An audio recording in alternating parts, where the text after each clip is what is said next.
Let me talk about something else before we go on, which I hope I don't forget to do. Is I've asked Mr. Westmoreland to bring in some actual educational materials that he has worked with his collaborative team here today to show what he has done with a worksheet that was given to him by Ms. Christina, and how they work collaboratively to pull this all together, including Ms. Sherry.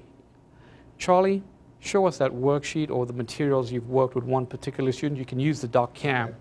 Tell us the process you went through. We have a few things that I didn't bring a whole lot of things because it's just a small picture of what we do, but I have a few things here. The first thing is we talked about the picture schedule, and this is a sample of a picture schedule.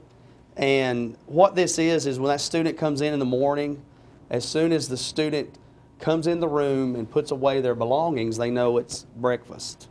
Then after, they'll have a place to put this. And then as you get into your school systems and you start going to training, you will learn a whole lot about this stuff. But each picture is pulled in a sequence. Now, if you'll notice, I have a 1 and a 2. I'm also cross-curriculum. That's something you'll learn a little bit about. We have worked math into this picture schedule. The student will learn that they'll go through number 1 and then they will go to number 2. So that's just kind of a thinking outside the bowl, as Miss Stevens likes to say. I like that, outside the bowl. Then we have some nonverbal students in class, and this is just a generic I want picture card. And instead of the student just making audibilizations or disrupting class or whatever, this student will actually take this picture if they want to go to, say for instance, the bathroom. They will get up out of their desk, they'll raise their hand, whatever your protocol is in your classroom, they'll give you this. Now, this is not a way to do away with their communication. You want to elicit them to say, I want to go to the bathroom. And you will build on that. You won't get that right off the bat a lot of times, but that's what this is for. And this will also help build independence. We have things like snack, napkins, spoon, fork. They want to play. We also have a thank you and a please. Another example, another thing you can put on here that I need to put on here is I don't like. If I give a child something they don't like, they need to be able to tell me, I don't like it. Instead of the child perceiving that we want them to do that, and then you get into some behavior issues, and it's nobody's fault. It's just that communication barrier causes that. Now, we also make accommodations for every student in inclusion as best as we can. And this is an example of a photosynthesis, 4th grade curriculum for a child when they're studying the section in science on photosynthesis. Now, this is simply just a Velcro puzzle. But we have things such as water, oxygen, CO2, and this is something we can let this child take to their desk. We can remove the pieces and they just put it back together. And this is a visual aid. It's large and it's pretty simple, but how many of you struggle with photosynthesis? You know, when I was in the 4th grade, I struggled with photosynthesis and I would have liked to have had this. And things like this is kind of that. It takes a lot of time. It's Velcroed. We can use it over and over and over again.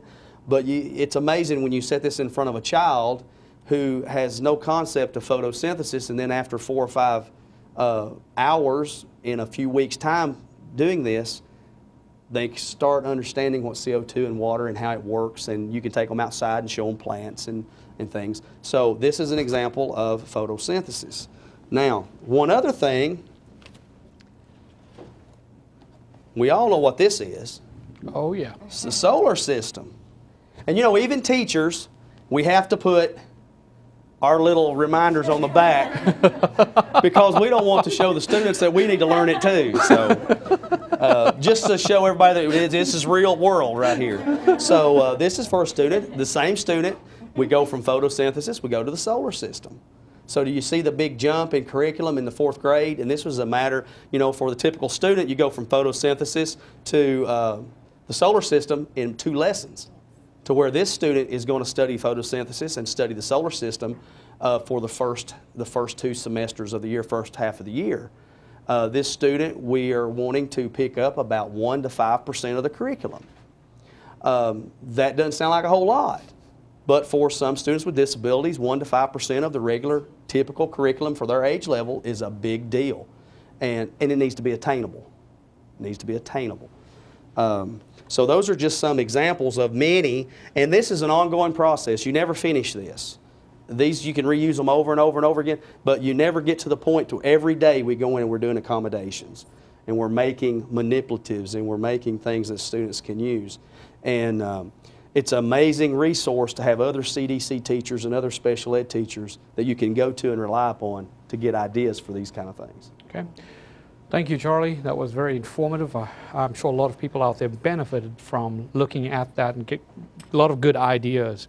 Well, let me talk to you about some more of my ideas about modifications. Let's take a look on the doc cam. Here is an assignment.